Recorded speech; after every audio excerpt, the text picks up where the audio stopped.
Olá, cara artista da internet, como estás? Espero que esteja bem. Hoje quem tá falando é Lolo sobre bloqueio criativo enquanto a gente faz gesture draw ou desenho gestual para refletir sobre essa questão. E se você se identifica, porque é como eu supero os bloqueios criativos. Primeiramente, o que é né? No meu caso, é quando eu não consigo desenhar. E muito da minha falta de não conseguir desenhar é porque eu não me identifico. Eu não consigo mais me enxergar. É como se eu tivesse uma perca de propósito e a minha perca de propósito me impede de tomar a ação. Como eu supero isso? São 3 grandes passos que normalmente eu tomo. Se reconectar. Normalmente, quando eu me reconecto, já me ajuda muito. O que é se reconectar? É por que você começou a desenhar. O que isso causava em você quando você começou a desenhar, sabe? Eu comecei a desenhar porque eu gostava muito de criar histórias. Então, a quebra de expectativa de não ser boa no desenho me fez perceber que eu estava muito longe do meu sonho. Mas ainda assim, eu fui ver as histórias que eu fazia, os desenhos que eu comecei, e aí eu percebi minha evolução, né? Então é um segundo ponto importante. Quando eu me reconectei, eu vi o quanto eu já evoluí, porque eu era diferente, né? Eu era um pouco pior antigamente. E o que causa em mim desenhar? Causa em mim uma sensação muito boa. Eu me reconecto, eu consigo me expressar. Muitas vezes eu consigo me livrar de alguns sentimentos ruins. Não sei se pode ser o caso. E aí cabe você a reflexão do que o desenho causa em você. E a Clarice Lispector, no livro Da Hora da Estrela, que eu gosto muito, fala a seguinte frase: a arte tem como fim ela mesma. E o que isso quer dizer? Quer dizer que a sua arte não necessariamente tem que ser bonita, ela não necessariamente tem que ser produtiva. Você não precisa atribuir uma beleza a ela, porque ela tem como fim ela mesma, a expressão. E a grande maioria das pessoas, elas até consideram um desenho bonito e legal, mas o processo dele, o que ele quer dizer, o que ele impacta, o que ele traduz, tende a ser mais importante. Nem sempre, tá bom? Mas essa reflexão eu acho que é muito, muito válida sobre o processo, sobre o que desenhar causa em você, sabe? Um exemplo disso na prática é o meu segundo vídeo do canal, que foi quando eu fiz aquele peixe horroroso. Meu Deus, que peixe feio. Acho que eu nunca, nunca tinha feito um desenho tão esquisito. Mas eu me diverti, sabe? Assim, eu fiquei um pouco frustrada, que eu não imaginei. Daí veio meu bloqueio criativo, que eu não imaginava que ficaria tão ruim. Mas durante o processo, eu me diverti, sabe? Eu fui brincando com as formas. É você conseguir apreciar a beleza nos pequenos detalhes. Porque a vitória, pelo menos pra mim, não está só no resultado. Não somente, sabe? O processo é muito importante. Aqui vai uma dica meio polêmica. Talvez você possa se forçar a fazer um desenho ou uma história, que é o meu caso, que é o que me motiva a desenhar. Então vamos lá. Eu me considero muito boa desenhando cabeças e desenhando coisas aleatórias também. Então, se eu quero me sentir boa naquilo que eu faço, então eu faço um desenho para reforçar que eu sei fazer, sabe? Então, você pode se forçar a fazer alguma coisa que você sabe, ou você pode fazer alguma coisa que você não é tão bom, mas você se diverte fazendo, para que a sua paixão volte, entende? Aí eu vou lá, desenho umas cabeças bonitinhas e eu já me sinto bem melhor. E isso me motiva a novamente entrar no campo do desconhecido, na minha área que não é de conforto, que é a grande maioria, né? Eu gosto muito de desenhar corpo e rosto. O que foge disso exige uma energia.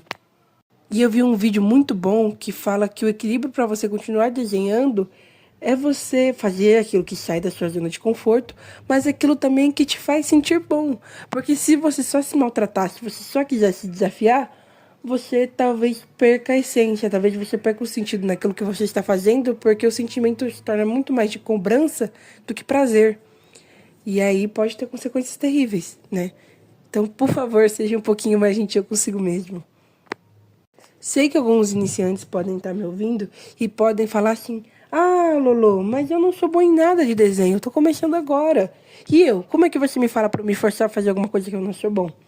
Para você, meu caro, eu aconselho você fazer alguma coisa que te seja prazerosa. Você gosta de copiar alguma coisa? Então copie. Ah, eu gosto de fazer bolas aleatórias. Faça bolas aleatórias. Muitas vezes, quando eu estou num estado confuso, eu faço vários rabiscos, vários. E isso às vezes me ajuda, sabe? Não é necessariamente algo estético que vai melhorar. Talvez sim, talvez não. Entende? Coisas que me motivam a desenhar também são coisas prazerosas no processo. Como assim, Elo? Tá muito abstrato. Eu gosto muito de apontar o meu lápis. Recentemente eu aprendi a usar o estilete, porque antes eu usava uma tesoura, né? E aí a tesoura era muito mais difícil, o estilete é bem mais prazeroso. Então desenhar com lápis apontado com estilete me motiva mais. Usar minha borracha verde favorita me motiva mais. Usar um caderno novo, que eu vou chegar nesse ponto daqui a pouco, me motiva mais. Talvez inovar alguma coisa no material que você está usando, que você já tem, te ajude um pouquinho mais. E a gente vai pro terceiro ponto. Comprar algum material novo. Eu não sou a favor do consumismo, não acho que comprar alguma coisa vai resolver os seus problemas, mas no desenho, sempre que eu comprava alguma coisa, por mais simples que fosse, me animava mais a desenhar ou a escrever, que também é outra arte que eu faço. Então, você pode talvez comprar um lápis novo, uma lapiseira nova, um grafite novo, um papel novo, quem sabe até mais arriscado um caderno, se você já terminou seu caderno antigo. E experimentar materiais novos, né? Nessa questão aqui de comprar, especialmente experimentar coisas novas. Que não fujam muito da sua área de conforto. Você não vai lá, você está num bloqueio criativo terrível e você compra uma mesa digitalizadora, sendo que você sempre desenhou no manual. É óbvio que você vai se estranhar e talvez ficar pior no bloqueio criativo. Eu super recomendo a mesa, mas no momento que você esteja bem consigo mesmo e você se proponha a fazer algo difícil, porque para mim no começo foi bem difícil.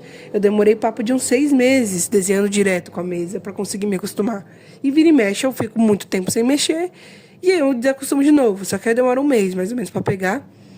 E aí consegui ficar quase na minha capacidade manual, que minha capacidade manual quase sempre é superior. E algo que pode te ajudar também é ver o processo de outros artistas, mas com a finalidade de se inspirar e não de se comparar. Se você olhar pra mim e falar, Lolo, eu me comparo demais, eu sempre vou achar que o outro tá melhor, que eu tô muito ruim, então não aplique essa dica a você. Se você já tá num momento delicado, não vai se comparar, porque cada um tem seu processo, tem o seu cenário, então não acho interessante você se comparar. Eu gosto de ver outros desenhistas desenhando e isso me inspira, porque aí me dá vontade de pegar no lápis, principalmente se ele estiver desenhando manualmente. Digitalmente, me dá vontade de desenhar digitalmente. E é isso. Se cercar de coisas que te façam bem. Necessariamente você tem que se cercar de coisas que te façam bem. Porque eu não sei como é o seu bloqueio criativo. Porque o meu é um estado de desamparo muito grande. Então eu sempre vou tentar pegar coisas de conforto para mim. Sejam animes de conforto, artistas de conforto, métodos de conforto. Então, é isso. É a minha maior dica que eu posso dar para você, enquanto ser humano e artista, é seja gentil consigo mesmo, tá bom? E para você, cara artista que já me acompanhou até aqui, por favor, curte e se inscreva se você gostou. Se quiser dar algum adendo, pode comentar que eu vou ficar muito feliz em ouvir sua opinião. Adoro, adoro, adoro ler o comentário de vocês, tá? Me deixa muito feliz. Obrigado por todo o apoio. Sou muito grata. E em algum outro momento eu planejo falar mais sobre o Gesture Drawn, que eu nem falei muito, né? Eu mais mostrei como eu faço. E eu realmente gosto muito dessa técnica. E eu também misturo um pouco com o Dynamic Sketching, porque vocês perceberam que eu deixo formas muito quadradas. Eu utilizo diversas formas, né? E é isso. Beijão!